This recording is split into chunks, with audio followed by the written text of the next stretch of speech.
அனைவருக்கும் வணக்கம்.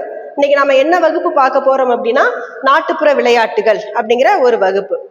நாட்டுப்புற விளையாட்டுகள் அப்படின்னு சொல்லும் போது கிராம பகுதியில மக்கள் விளையாடக்கூடிய ஒரு விளையாட்டுகள் தான்.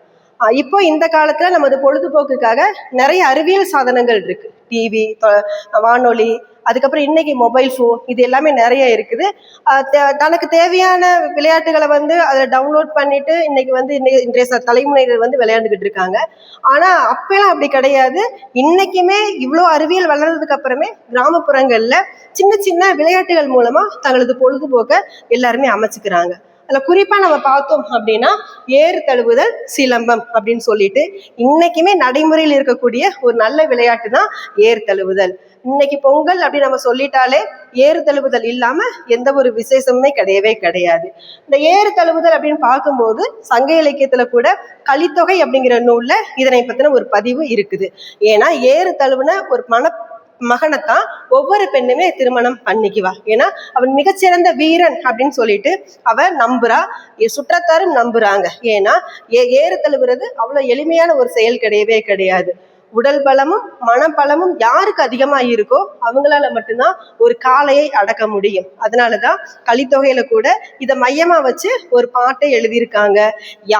யார் எவன் ஒருத்தன் ஏரை தழுவுறானோ காளையை அடக்குறானோ அவனைதான் திருமணம் பண்ணிக்குவேன்னு சொல்லிட்டு ஒரு மணப்பெண் இருந்ததாகவும், இதை கேள்விப்பட்ட ஒரு பையன் இல்ல உடனே இந்த விளையாட்டுக்கு ஏற்பாடு பண்ணுங்க அப்படின்னு சொன்னதாகவும், அவன் ஏறு தழுவி அந்த பெண்ணை திருமணம் பண்ணதாகவும் ஒரு பதிவு இருக்குது. அப்படிப்பட்ட ஏறு தழுவுதல் விழா இன்னைக்கு கிராமப்புறங்கள்ல நடந்துகிட்டு இருக்குது. இந்த ஏறு தழுவுதல் அப்படின்னு சொல்லும் போது ஊருக்கே சாட்டிடுவாங்க, இந்த இடத்துல இத்தனாம் தேதி இத்தனை மணிக்கு ஏறு தழுவுதல் போட்டி நடக்கும் அப்படின்னு சொல்லிட்டு. அப்ப நிறைய பேர் பார்வையாளர்களா இருப்பாங்க, வீரர்கள் மட்டும் கொஞ்சம் பேர் இருப்பாங்க.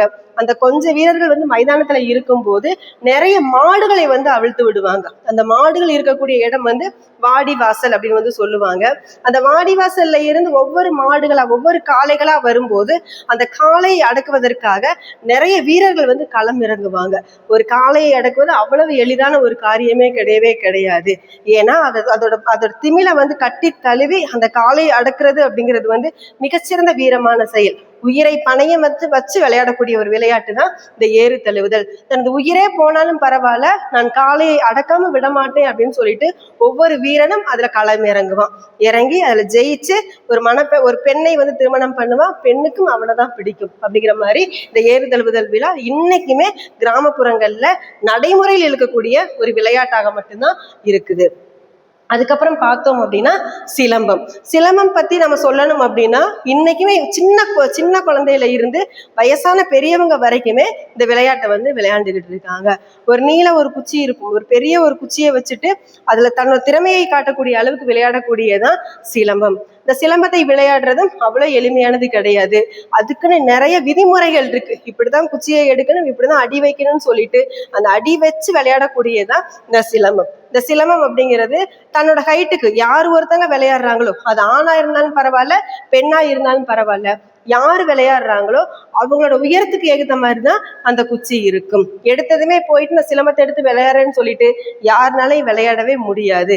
அப்ப சிலம்பத்தை இந்த முறையில கத்துக்கணும்னு சொல்லிட்டு ஒரு வாத்தியாரை வச்சு கத்துக்குவாங்க. அவங்கள ஆசான்னு சொல்லுவாங்க. அது சிலம்பம் சொல்லி தரக்கூடிய வாத்தியார ஆசான்னு சொல்லிட்டு அவங்களுக்கு உரிய மரியாதையை கொடுத்துதான் அந்த விளையாட்டை விளையாடுவாங்க. இது ஆகச்சிறந்த ஒரு தற்காப்பு கலைன்னே சொல்லலாம். யாராவது எதிரிகள் நம்மளை தாக்க வந்தாங்க அப்படின்னா இந்த சிலம்பத்தை பயன்படுத்தி தன்னை தற்காத்து கொள்ளக்கூடிய அளவுக்கு இந்த விளையாட்டு இருக்கும். போட்டிகளும் நடத்துவாங்க. இந்த போட்டிகள்ல யார் வெற்றி பெறாங்களோ அவங்களுக்கு மிகச்சிறந்த ஒரு மணிமகுடத்தையும் சூட்டக்கூடிய அளவுக்கு அந்த காலத்துல எல்லாம் இருந்துச்சு.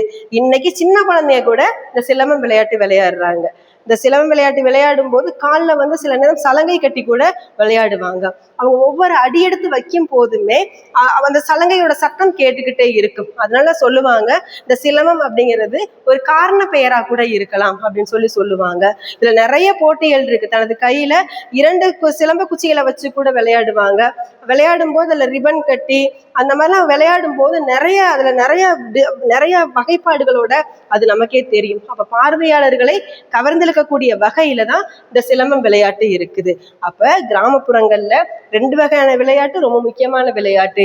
ஒண்ணு ஏர் தழுவுதல், இன்னொன்னு சிலம்பம். அப்ப அந்த ஏர் தழுவுதலும் சிலம்பமும் இன்னைக்கும் நடைமுறையில் இருக்கக்கூடிய விளையாட்டா இருக்குது. இன்றைய தலைமுறையினர் இதை புரிஞ்சுக்கணும். மொபைல் போன்ல ஒரு கேம் விளையாடுறது முக்கியம் கிடையவே கிடையாது.